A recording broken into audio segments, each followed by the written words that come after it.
Good morning, everyone. Welcome all of you for the web talk organized by Pride Energy Environment Resource Research Institute under Chronic Foundation with the support of Rotary District 3190, District Rotract 3190, and Newborn Baby Club Rotary Bangalore Green Park. Water is at the core of sustainable development and is critical for socio-economic development, healthy ecosystem, and for human survival itself. It is a vital for reducing the global burden of diseases and improving the health, welfare, and productivity of living beings. Water is also at the heart of adaptation to climate change, serving as the crucial link between the climate system, human society, and the environment. Water is a finite and irreplaceable resource that is fundamental to human well-being. It is only renewable if well managed. Water is the largest natural resource, but only 3% of it is fresh water, of which just one third is accessible for use in agricultural and cities. The rest are frozen in glaciers and are hidden too deep underground. Water can pose a serious challenge to sustainable development, but managed efficiently and equitably, water can play a key enabling role in strengthening the resilience of social, economic, and environmental systems in the light of rapid and unpredictable changes. It is important all of us to understand what is sustainable development, how water plays a role for sustainable development. Today we have with us Dr. Lingaraju Yale to share his experience in water sustainability and river regeneration. Welcome you, sir. Welcome you, Dr. Lingaraju, sir. Also, we have our Rotarian governor, Rotarian Nagendra Prasad. He is well-known as a man of action, and Rotarian also calls him Devata Manushya. He is steering the Rotary 3190 for 2020-21 as a district governor from this month. So I welcome you, sir. Thank you, Ramesh Shivana. Yeah, I welcome all Rotarians, Rotractor students, and our industry friends, passionate environmentalists. Friends, we are happy to mention that the Rotary International has added the environment as a focus area from this year. So now I request our district governor, Rotarian Nagendra Prasad, to speak on Rotary plans towards environment. Over to Thank you. Nagendra Prasad. Thank you very much, Ramesh Shivana. And that's, I think, a nice initiative. I know you have been taking this not now, from many years, and having runs and whatnot for the environment. You have been doing excellent work. Thank you for that on behalf of Rotary and on my personal behalf.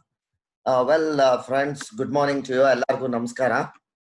A great warm Sunday, and I know everybody are at home, and this is a nice platform to connect ourselves so that more knowledge sharing. And today, I think this great speaker is there, and I think very nice because I was talking to my director, water, BK Prasad, Rotarian BK Prasad. He was telling me he's excellent speaker. I will share the link also to him, and I think he has joined. I think, and he is going to give us more insight about it. So I'm not going to talk technically, but I'm going to talk on what is required to be done today and what Rotary can do about it. Well, friends, as Ramesh Shivana was talking about, this has become the 7th focus area. We had 6 focus area from many years, like water, sanitation, then maternity, health, and this disaster management and many other things like this. And now environment has become the most important thing for us, that 7th focus area for the Rotary International. When I say focus area, that means all the clubs throughout the world, they have to start focusing on this, do more things on this. And also the Rotary International, we have our own for the other benefit of non-Rotarians here. We have what is called as we have our own grants. We have our Rotary has a separate funding for all these projects, and in that they have recognized this. So any project coming on the environment will definitely be taken up by the Rotary International, and we can get the foundation will fund us for this sort of project. So that is a very great news which has started only on the 1st July. So I think we need to make use of this and think of some sustainable projects. The important thing today is think of sustainable big projects which is going to help the society, the mankind. That is the most important thing, and what Rotary wants and Rotary likes that. And in this aspect, we have been doing, the tree planting from many years. Not now, from many years, we have been doing, Rotary has been doing, a lot of NGOs have been doing it.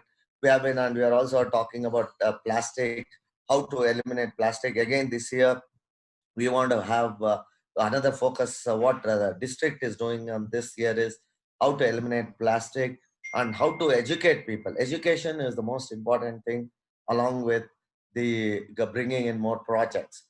And in this aspect, when we started, especially on this pandemic situation, we were very good on the online, and we started doing from past 3 months lot of projects, lot of education, lot of training programs on the online. And a lot of people, like a lot of support started coming to us. A lot of funds also started pouring to us, and we have done fantastic projects have started last year, last 3 months. And again, from 1st July, we could see a lot of membership, and when I'm talking of membership to Rotary, which is another key area for us this year. From last 3 days of the fourth day, I would say, like 4 days, we have added, I think, more than 100 members, with, without any efforts from each club, bringing in 5, 10, 15 members. And a lot of new members have started who are interested in doing service to humanity, and who also like networking, who like fellowship. There are more than 100, and more than 5 new clubs have started now, which have been, which has gone to the Rotary International for recognition. And that means another 150 new members will be added. So I think about 250 members in 4 days. So you can imagine the way the Rotary is growing in this part of the world, because of the cause what we are doing it, and especially more so on the environment. And I'm sure, Ramesh, under your leadership, the environment, the support to the environment will be great, and we'll all take up lot of projects. And I think we have a good connect. We require more people for Rotary. We require more people who are good in this subject. We require more NGOs to join with us, because Rotary always believes that we alone cannot do everything. We need help. We need partnerships. We need people with more education background on the particular subjects who could help us. At this point of time, I would also like to announce, just now I was another on the Zoom call. There is acute shortage of beds, even though it is not connected with this. The movement for this COVID, there is acute shortage of beds in hospitals, and so a lot of NGOs were talking to us from past 4 or 5 days. And now we have one of the government institution has come forward to give us a place of 30,000 square foot, which can take about 300 beds. And one more hospital has also agreed to be with partner with us. So the Rotary is going to join with that. And maybe some NGOs who are there here, if they're interested, please contact Ramesh. And this is going to be the project for this moment, which is required. And we are going to put up about 300 beds, which will be there for 6 to 8 months, or however it requires. And we are going to give them food. And this is going to be for only the poor people or BPL card holders, and for people who have, the income less than the required income. So that is also one of the project the Rotary is focusing on. So Rotary, as you all know, that Rotary is focusing on many projects which is required for the day. And like blood donation, we started blood donation for many years. We have been collecting, and again, there's a blood bank which is going to come up. Two blood banks, one in the south of Bangalore and one in Kolar. Because this is an acute shortage of blood and blood banks. So we have thought about it, and CSR fundings are coming up, and we are going to join on that. So there are great projects coming up, and for especially today's topic of environment, water saving, which is the important thing. One has to learn about it, and we have been talking much about it. Government is talking, but are we practicing is a question which let us hear to our great speaker today. And I wish you all the best, each one of you here. And Rotary, is always there. to support this sort of causes. Thank you, Ramesh, for this giving me this opportunity. Thank you, sir. Thank you very much. Thank you very much for your inspiring words, and with your leadership, definitely we are going to make a difference in Rotary 3190. Thank you, sir. Thank you very much.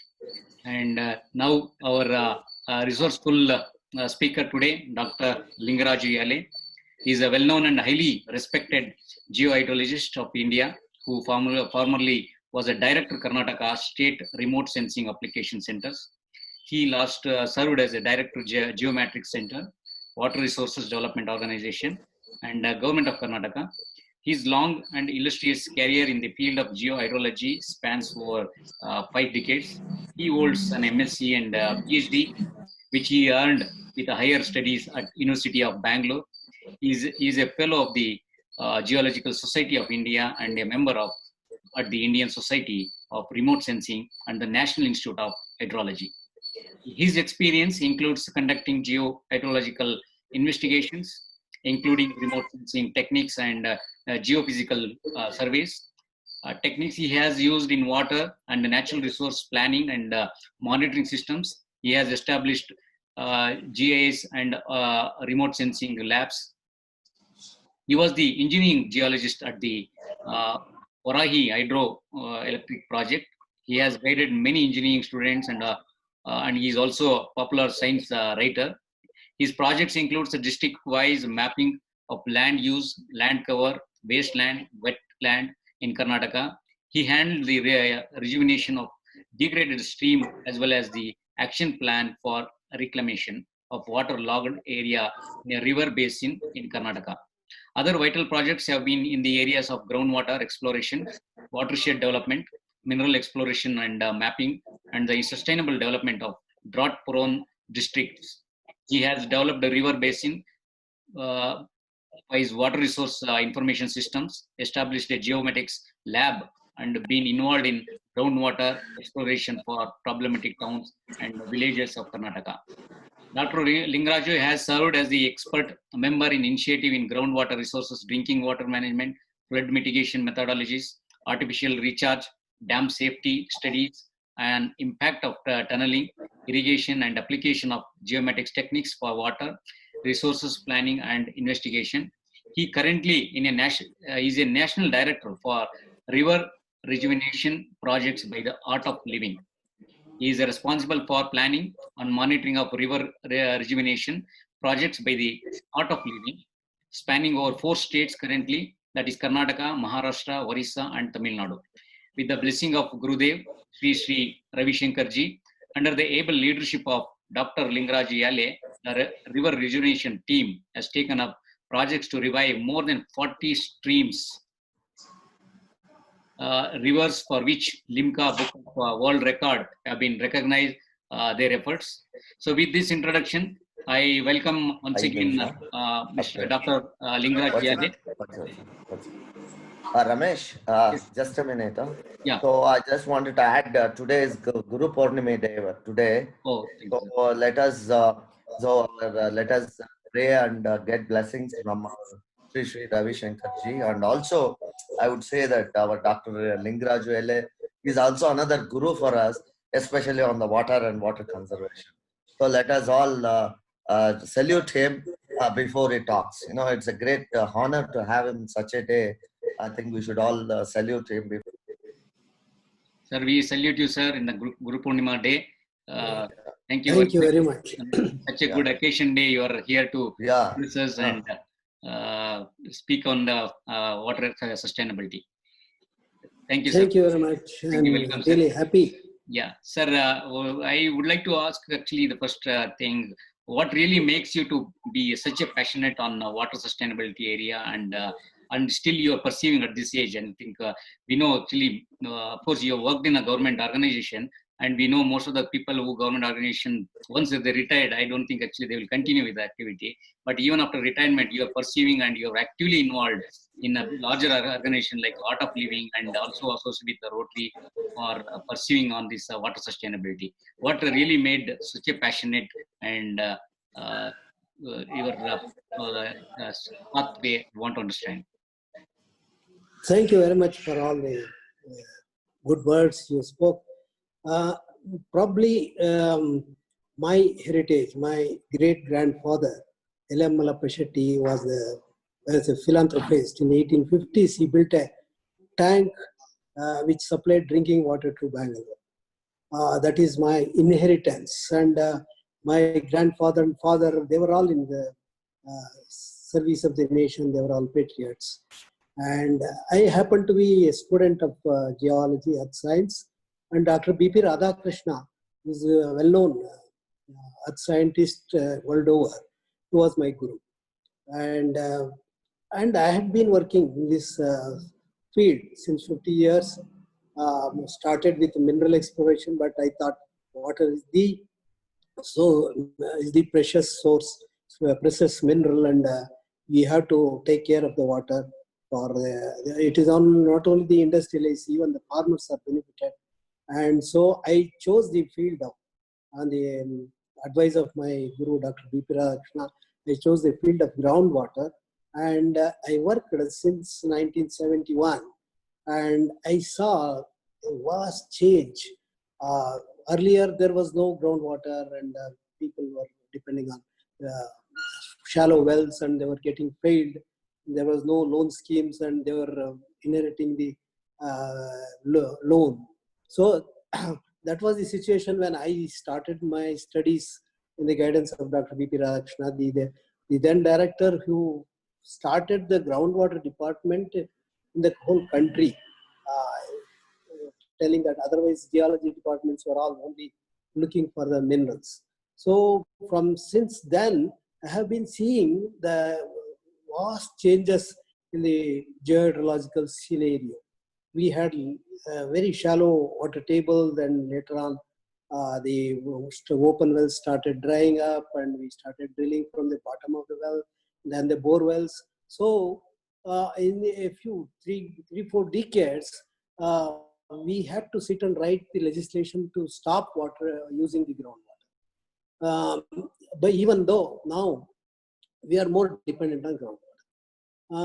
Unfortunately, the water resources means people think it is only surface water.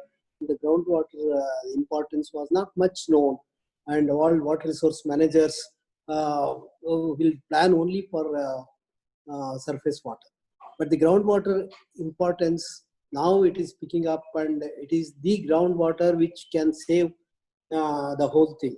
So now I thought, because I started working with the farmers and then in the research, etc. But I thought we should copy nature. Nature has that water management technique. It had 30, 40 years back, there was no such problem.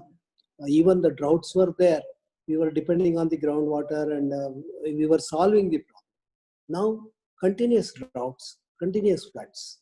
So this is only because of I could realize that throughout my service, 30, 40 years of service, I realized what change occurred in the geological scenario and what relationship the water has in its bigger canvas of a river. So river is the basin, river basin means it is the network of streams, and it carries water from each and every village or the forest, and it is integrated. The basin is the river. People think this river means the big flowing stream, but it has the network of streams, and each stream has a cell to catch the water, and the entire river basin has to be revived. That is what I could realize after serving for so many years. So by that time, I did an exercise in the end of my service to rejuvenate one stream in Gadag, which was successful.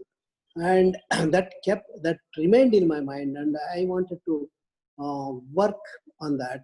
There was no much opportunity because I got retired, and because of Shri Ravi Shankar Guruji, I thought I should do some service, and Gurudev told me, please come, we'll work. And that's how I was motivated, and I started working, thinking on river basin wise. That is the motivation for me.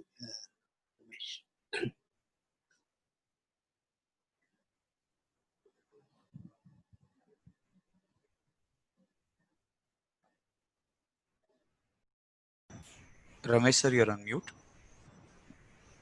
Hello. Yeah.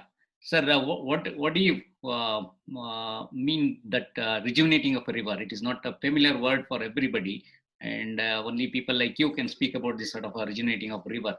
How actually rejuvenating of river can help us? Yeah, rejuvenation is nothing but bringing back the life. Our rivers are dying, you know, many rivers, even Netravati was dying and the Dharmasthala Hegdeji called not to come to the Dharmasthala. So that is the situation. Because these are all natural. River is a natural process. It is not just an object. It makes the water move cyclically every year, every season it gives water because it flows. But to flow of a river is depending on the rainfall and the runoff and also groundwater recharge. If the groundwater can percolate down in the forest area, in the Western Ghats, etc., the water will flow in even during the summer. When there is no rain, also river flows. That is because of the perenniality. It is the hidden work of groundwater which makes the river flow. So, because we have made a lot of changes in the land use, drastic land use change, we have cut the forest and eroded the lands, even the quarrying, etc., mining, etc., we have made, and continuous um, human interventions made the nature to stop its process. Nature, because the water we call it as a renewable resource. How it gets renewed? It is because of the natural processes. Natural processes are rainfall, the surface water bodies, and even the groundwater recharge.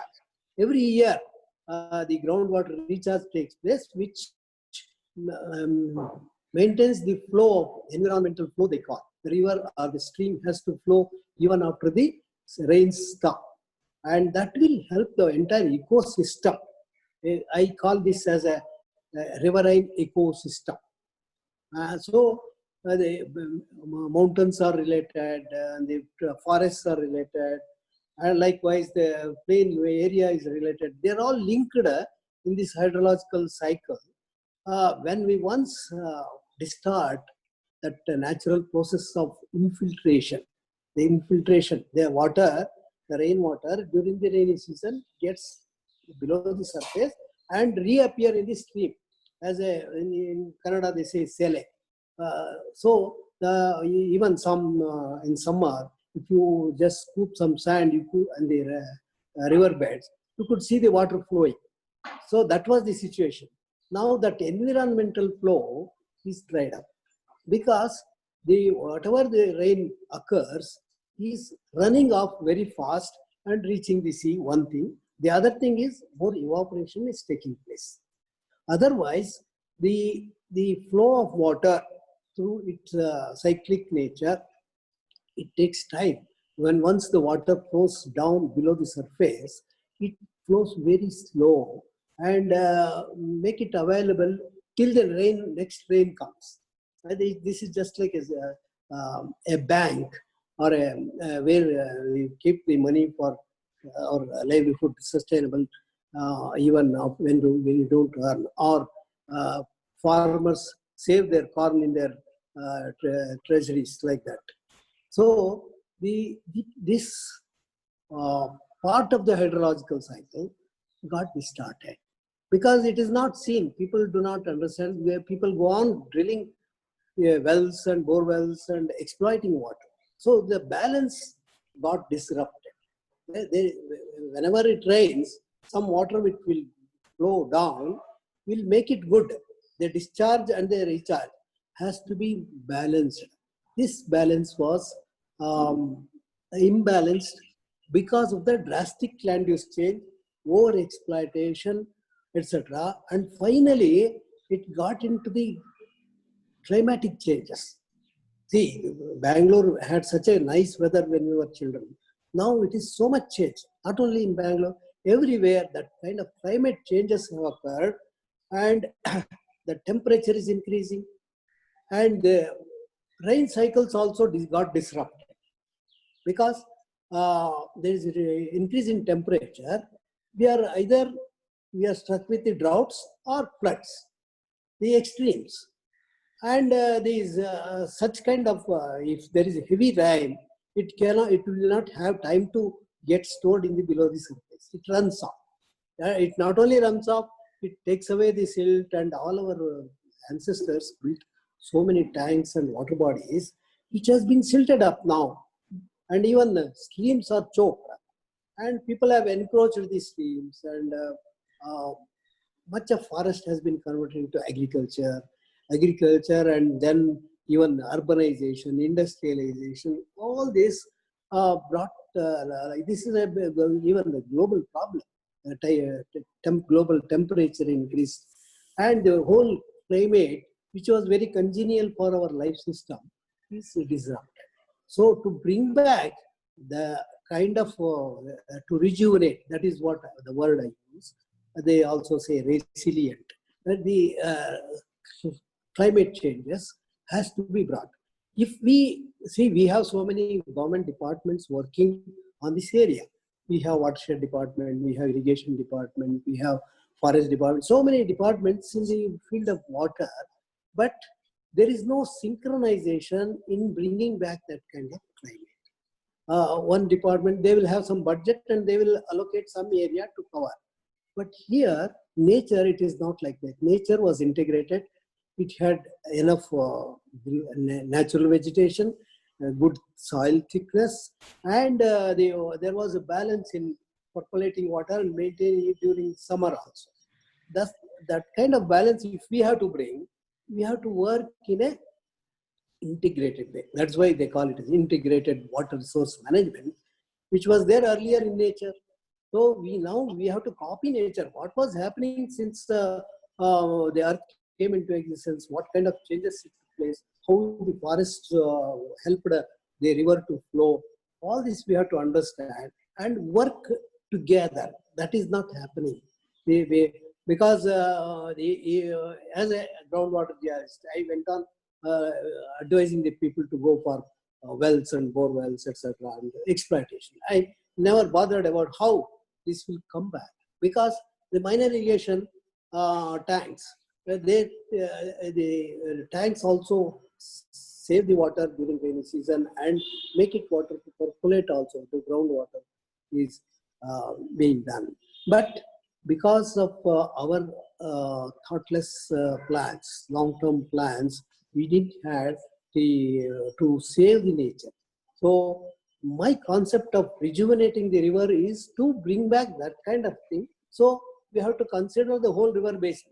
If the Kaveri, starting from Karnataka to Tamil Nadu, has a connection, has the environmental impact, and that has to be addressed. The water does not know the political boundaries. So we need to, but how to do it? We have to just classify the whole river basin into small watersheds and approach there. See, if we look at a river basin in a holistic manner, we have the origin place where the Western Ghats are there. Western Ghats have thick forest, and these water and we had lot of natural springs, waterfalls, etc., where we have changed the land use in the forest area. So that kind of disruption in that continuous cyclicity is getting disturbed. So that is the concept of river rejuvenation, and we have been working since 6-7 years, and we have successful. So from your art of living, already you have taken 40 rivers, what you say. What is actually total? Which are the rivers? Something example, you can give a specific case study where you have taken a river like Kaveri or something. And what is the river rejuvenation? What are the things you do from your art of living, whatever you are trying to do it? How we are going to do it? The process. Yeah, we are in Bangalore. The nearest river which addressed is Kumudvati, which was supplying drinking water to Bangalore, Tippagondalli Reservoir. It starts from Shivangi and reaches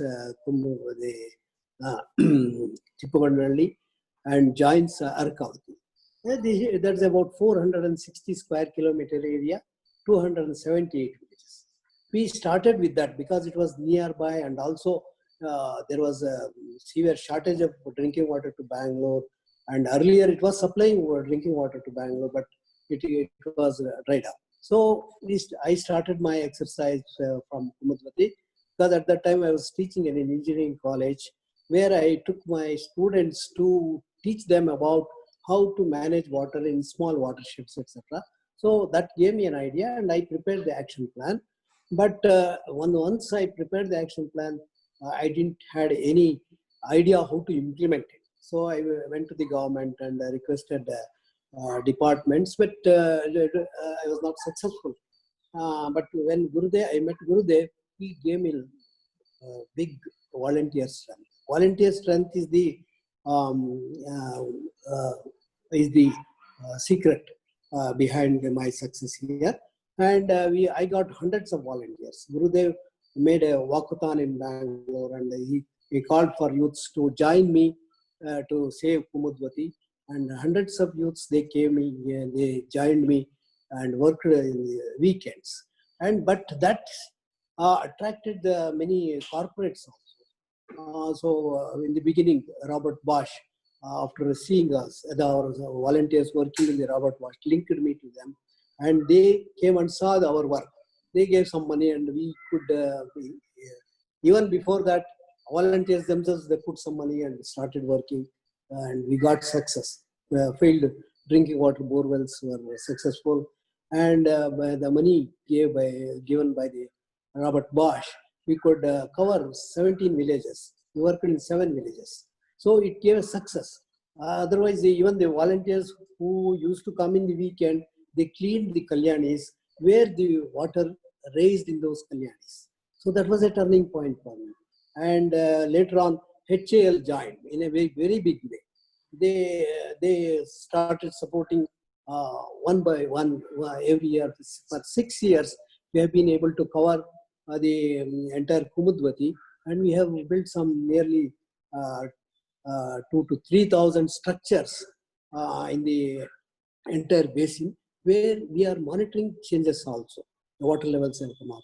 And this success story was taken by because of the Guruji's network. Tamil Nadu people, they came. Maharashtra people, they came. They started, they also eventually interest. Though the concept is the river rejuvenation, it is a little different from for different geographies.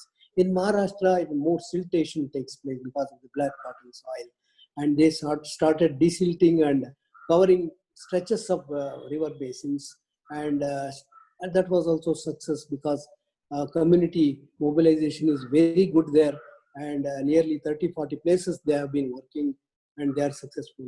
In Tamil Nadu, Naganadi, which I prepared parallelly, the action plan was taken up by the Tamil Nadu volunteers and youth leaders there. Art of Living teachers joined. One Mr. Kuppan took it very seriously, and a lot of ladies worked in the Naganadi. So even this attracted Prime Minister to talk in his Mann Ki Baat about the Naganadi. So this kind of success stories spread, and there is great demand now, but we need to strengthen. Now this year, our Rural Development Minister Ishwarappa came to ashram and requested Gurudev to extend help for their Manrega activity. Even before that, we had done some work in Vedavati, Chitradurga area, etc. It was success, and so now in 13 districts, the Antarjala Chetana, in the name of Antarjala Chetana, this river rejuvenation work is going on, and it has been launched since 3-4 weeks. The work is started. Now that rain has receded, but it will continue. So this has to happen in the entire river basin simultaneously. Every village is part of the river. Every village has some stream or a water body. So we need to address that. So the Narega was really good for us to address, because community participation in there, people will get their wages, and we guide them. We give them the action plan, and every village has an action, and they will get their money also. And when we once address this simultaneously, the entire river basin, Rain occurs everywhere or anywhere, and whenever it rains, it catches the rainwater and recharges. So along the stream, we catch the water because whenever rain occurs, it flows through the natural stream. Each stream is a carrier of water, and there we are working. Every stream, we go for what are called as border check to make the water flow slow and recharge wells to put the water below the ground, and the injection wells, because deep bore wells have gone dry, drill a bore and see that the water is percolated in the deep aquifers, and also revive the water bodies, and more importantly, to increase the natural vegetation. Once the natural vegetation increases, it will do the work of recharging, natural recharging, which will make the climate also cool, because every tree has a process called ascent of sap. It attracts the water molecules and pump it to the canopy, and the transpiration makes the air cool, and it brings the clouds and it rains. So that is the truth behind, science behind this. That is called And also the roots will carry the water to the gravity zone, where the gravity takes the water to the groundwater aquifers. So this is, yes, Ramesh. Is it the way it's called groundwater occurring? What is the groundwater occur means? Groundwater is nothing but the surface water gets percolated and distribute below the surface. Okay. Because we have the below the surface, we don't have massive rock only. We have soil layer. Below the soil layer, we have the gravel.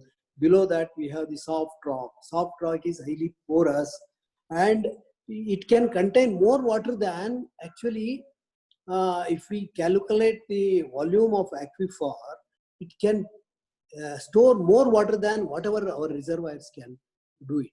That is the thing. That is how we are more dependent on groundwater, and anywhere and everywhere you get the groundwater. So that has become dry. Since one thing is overexploitation, more than that is the natural process of recharge by the forest and natural vegetation has become deformed. So we are not putting water below, we are extracting out. So that is the situation. Now to bring balance, we have to address each and every piece of land, considering the soil layer and the subsurface and the slopes, all this. It was easy for me to do it because I was I did my PhD in remote sensing application, where the remote sensing data is available, and ISRO has wonderful thematic maps they have prepared. Overlay the thematic maps and find out where the water can be easily percolated and where the groundwater can get recharged. And this recharged groundwater will make the river flow. That is the concept. Sir, what are the techniques in recharging of the river regenerations which you follow, and how it is different from other methods, any other methods which now we... See, the methodology depends on the geology. We have vast area with different geological formations, different types of rocks, and also the structure below the surface. We have a different world. Because we have worked in the mines and all that, we have seen a lot of things which can help the water to percolate and move through. That we call it as aquifers. We have shallow aquifers and we have deep aquifers. Shallow aquifers were supplying water to the shallow open wells, and deep aquifers are helping in getting water through the bore wells. But these are all connected continuously from soil to the deep. Now people have gone for 1,000 feet and all that. So there is connection. This connection, and also we have what are called as major lineaments, which are the paths of the rivers. Many rivers are following the lineament. Lineament is nothing but linear feature which indicates there is a big fracture or a joint plane which is going subsurface and make the rock aquifer. So these lineament maps also help us, and these whatever the catchment, we call it as a recharge area and discharge area. But the recharge area is in the Western Ghats, etc. And discharge areas are the plains where the river flow. But actually, recharge takes place even in the plains because rain occurs everywhere. So the micro processes in cyclicity, microcyclicity, we get the rain from the southwest monsoon, etc. But it gets distributed, and we have microcycles. So that's why the river can be classified into small watershed. You know the concept of watershed. Watershed is nothing but a small catchment with a set of streams, etc. So we can classify the whole river basins into sub-basins, watersheds, and micro watershed, which comes to the village level. So now we have to educate the even the Gram Panchayats to make their water budget and water security plan. That is the thing required now. So the groundwater, these techniques are very simple.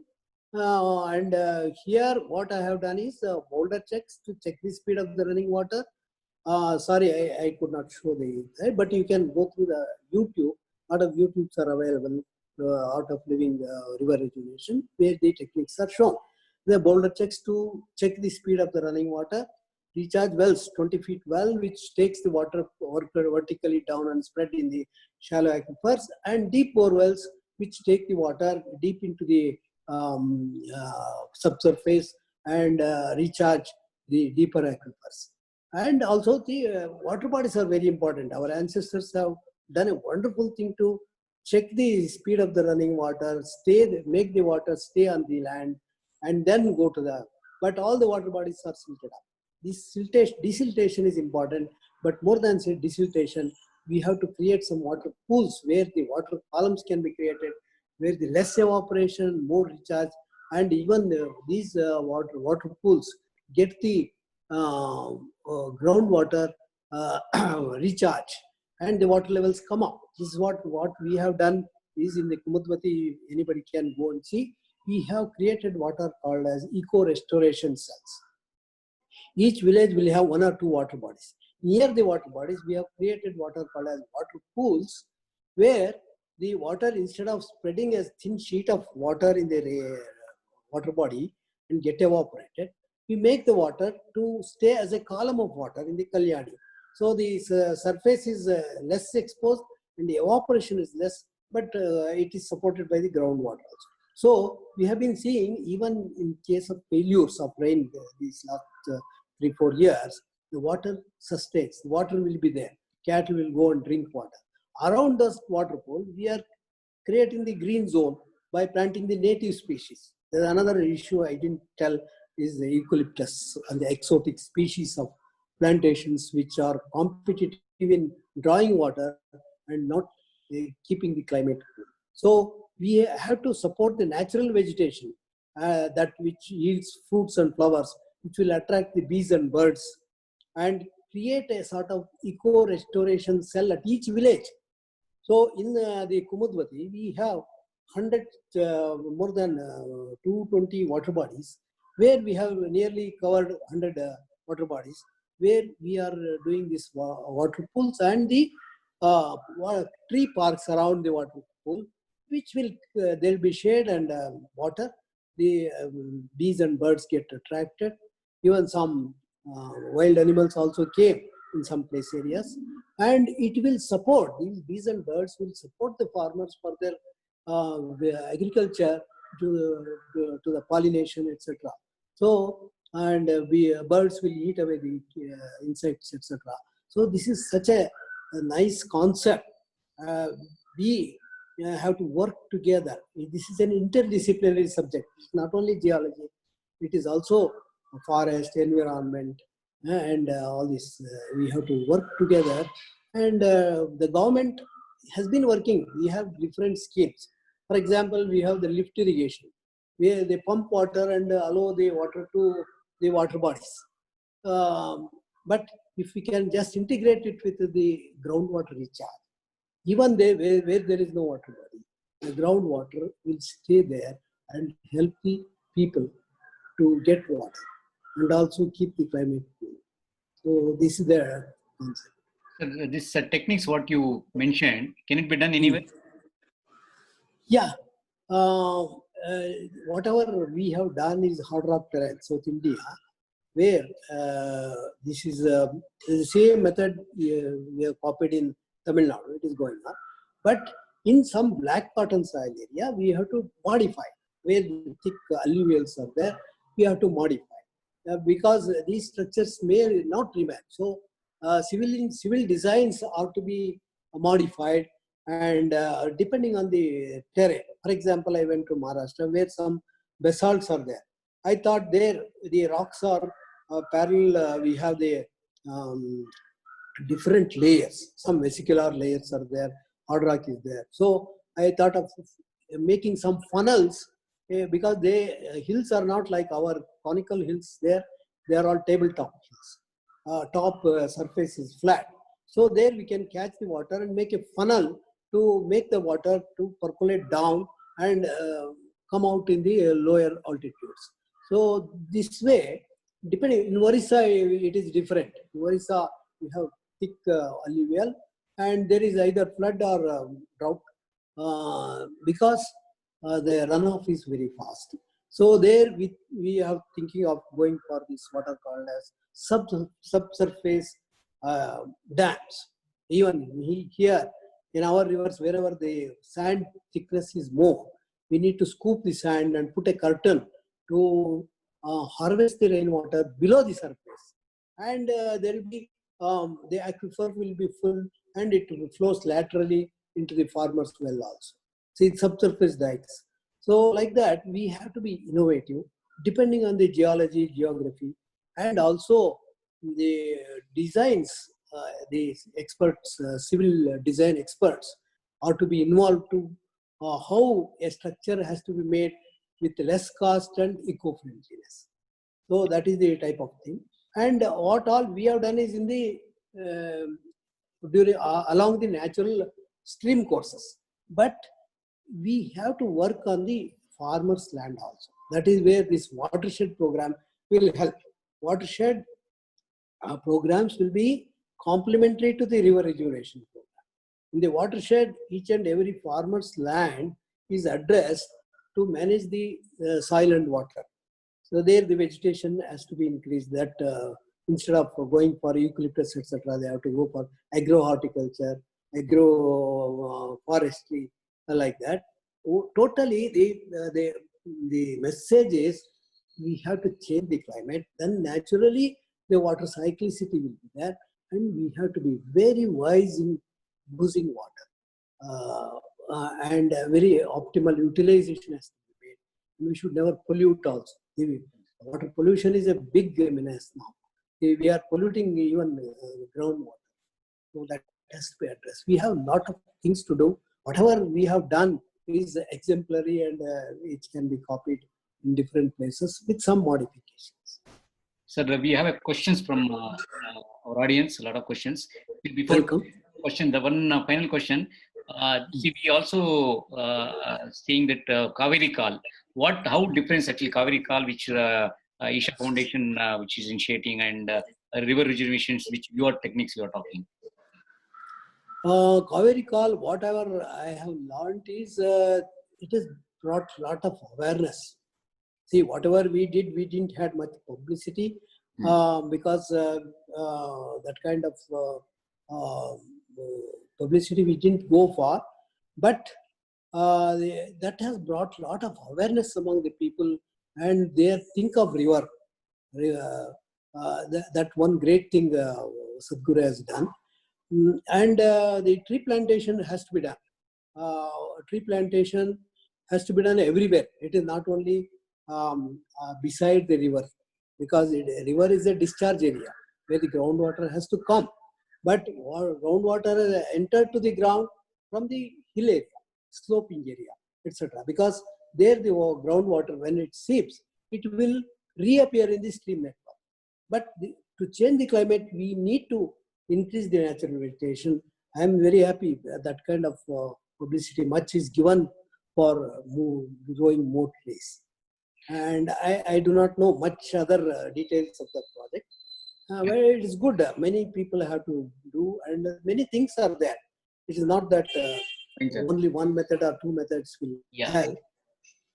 Yeah, we have a question from Dr. Ilan Kupuswamy. So in India, almost 78% used in agriculture and 6% for domestic use and 5% for industries. What measure to be advised to farmers to have efficient use of water for agriculture, including this dripping irrigation system? So from your side, what is the advice can be? Yeah, it's a good question which I have been facing since I started advising the borewells. So we did a mistake in advising borewells many a times, I feel. So to conserve water, we need not depend on the deep borewells. We should never go for deep borewells. One deep borewell will make the other 10 shallow borewells fail. So we are putting more energy to get that water, and also a lot of minerals, salts are getting dissolved. So it is very important in the field of agriculture. A lot of changes have to take place. Understand now that people, when I was telling them to go for drip irrigation some 25, 30 years back, they were telling, sir, a lot of water is there, why we should go for drip? But now they have realized, they have burned their fingers and they are going for drip irrigation. So the agriculture experts should advise what kind of crop will be beneficial and which is more or less water intensive, and also which fetch the market also. So this millet thing really is a good one. And the agro horticulture is better because it requires less water. But even in the water intensive crops, a lot of irrigation methods have been innovated. I'm not the expert in that field, but even paddy can be grown in using the drip, they say, and there are several methods.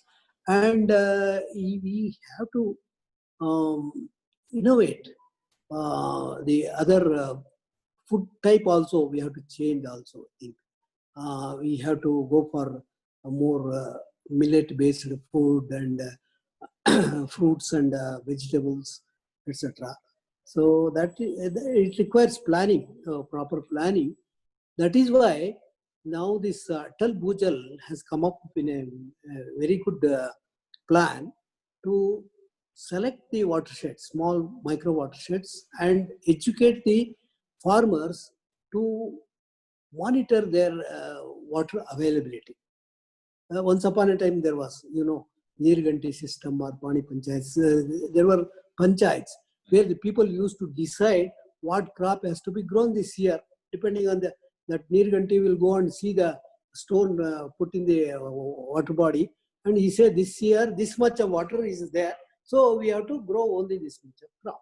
That was the proper understanding was there. So that understanding made them to plan properly, and they were rarely facing the difficult situation. So we have to think of an integrated water resource management with we have to secure our food, we have to secure our water also. So panchayat wise we have to, and a lot of techniques have come now. Earlier we were not knowing what depth the water level has gone. Now these IoT based sensors have come. Even without going and measuring the water levels, we were measuring, taking the tape and measure the water levels. Now without going there, sensors are put, and we can monitor the water level fluctuation. So in a panchayat, if X number of wells are there, they can monitor how much water level has gone down, what is the rainfall this year. And luckily in Karnataka, we have the very good rain gauge system, telemetry tracking. It will come to your mobile, and even each hobli has a rain gauge. So we have to match with the available rain and what rain this year occurred, and we have to maintain the soil moisture, very important. We should not get it dried up. So and plan accordingly the water levels, etc. So you can make a water budget. As we make a financial budget, each panchayat should make a water budget and strictly plan the food connecting to the market, what is really important, and make that success. That is what. Sir, we have a question from Shyam. Mhm. which is the best technique to removal of the high fluoride concentration level in groundwater? Do you have any say on that? Yeah, yeah.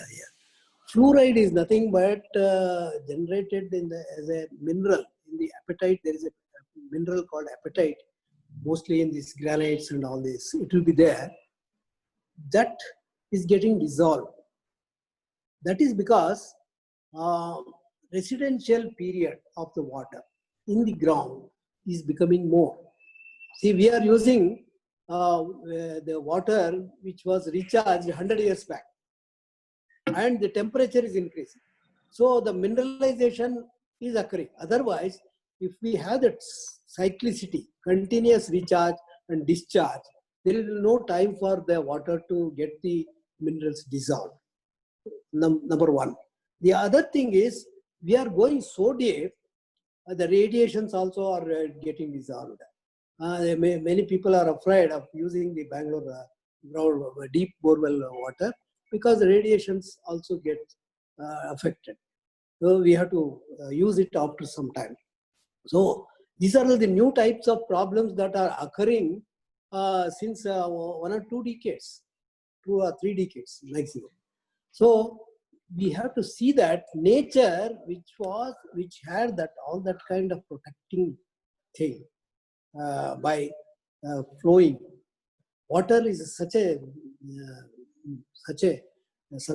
this thing, source which never stays anywhere. If it stays, it's a problem.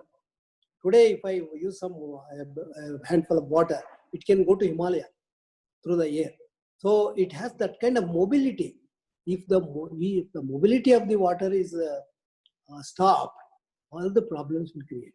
If the water in the command area, in the black cotton soil area, if you use more water, if we are getting into the problem of salinity like that, there should be a continuous movement of water. This we call it as geohydrological cycle. It is seasonal, and also depending on the global climates there. So nature has decided such a wonderful environment for us, which we are not caring. That is we are getting into problem. The fluoride and in these nitrates, this is because of we call that as two-way. One is geogenic, another is anthropogenic. Anthropogenic is we are polluting water. We are adding waste, even hazardous waste into water. That will get percolated. So it is a very big subject. Water quality we have to maintain. If we maintain the water quality on the surface, even the groundwater will not get affected. It keeps moving. The springs are drying up. Natural springs are drying up because there is no such pressure. There is no water.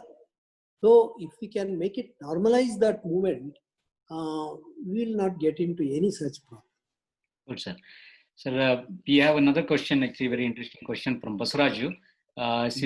It's always spoke about this interlinking of rivers. So how will it help conservation of water? What do you say about that? See, this kind of requirement is required. It has come as essential because we have disrupted the climatic, local climate. The water is available locally, but it is not available now because of our own wrong things what we did. But here, this is a new type of thing. Just I recollect, when we were advising for the bore wells, we were telling them open wells get dried up, go for bore wells. The bore wells came and the open wells got dried up. So one problem, one solution will create more problem also. So river linking has its own disadvantages also. But proper understanding nature, if we can integrate it. For example, now our Ethinavade or Upper Bhadra water, we are bringing and putting the pipes and directly putting into the water bodies. So instead of that, if we can just conjunctively use with the rainwater, if we can take that water and recharge in the dry zones, there will be balance. So there is no such problem because many places the water they were accepted by the type of terrain that we allow the water. If it is a black cotton soil area, if you create, why we don't have much tanks as we have in the south, in the north? Because black cotton soil area, the tanks are not much admissible, because that black cotton soil will dissolve and get into salinity. So nature has its own advantages and disadvantages. But we have the black cotton soils which will absorb the moisture even from the air and produce, for example, in Gadag, etc., even if there is a mist, it will allow the crops to grow. So, understanding the nature. So, it is good. We have to think of, because of the population is increasing, more needs are there and all that, but not at the cost of nature. So, if the interlinking is made after understanding and studying all the kind of terrain characters, and also a technique to transfer water and also to utilize water. Why? If you give more water, people will start growing using it in their own way, which will make it polluted or even the environment affected. So every scheme has advantages and disadvantages. So without studying the nature, without understanding the nature, and also a sort of comprehensive way we have to think of. We should not think of only Bangalore or a small village or anything. We have to think in its geohydrological boundaries, because water is connected. So river basins are the very good units for the study. So if we can create more recharge in Karnataka, Tamil Nadu will get more groundwater. This is not much understood. So we have to understand the geology, which is nature given. We have to understand it, and we have so many branches there now: geomorphology, geohydrology, geophysics. So many branches of science are there, techniques are there. We have to go in detail, the scientific basis, and then the technologies. That will help us. Thank you, sir. So we have so many questions. In fact, actually, I'll take last one final question. Here we have so many Rotarians voluntarily serving the society who are concerned about this environment. So you have any last one point which you want to tell these Rotarians what they can do for this water sustainability in their limitations, what they have? This is great. I really need help from everybody. See, one NGO or one this thing unit cannot work. We have to get together, help each other, because the government has not been able to do it. But now a lot of good plans are coming up. But without participation of the people, nothing will be achieved. So it is very good, Rotarians, if they join hands with us, we can make the tailor-made action plans for a small area, for a village or a basin like that. We have several types of work. One is to harvest rainwater and recharge. Another is to make the natural vegetation available. Third is to educate the farmers to optimally utilize. One is the supply side and another is the demand side. Demand side also we have to take care of how the agriculture can be improved with minimum water, and how they can monitor what I told, this water budgeting, water security plans have to be made. That has to be educated. For this, we need to create young water professionals, because universities or the government cannot provide so much of manpower which can work in each and every village. So we have to train the youngsters, create water warriors or whatever you can call, educate them on their own area. What if there is a young man wants to work in his area, what is the problem?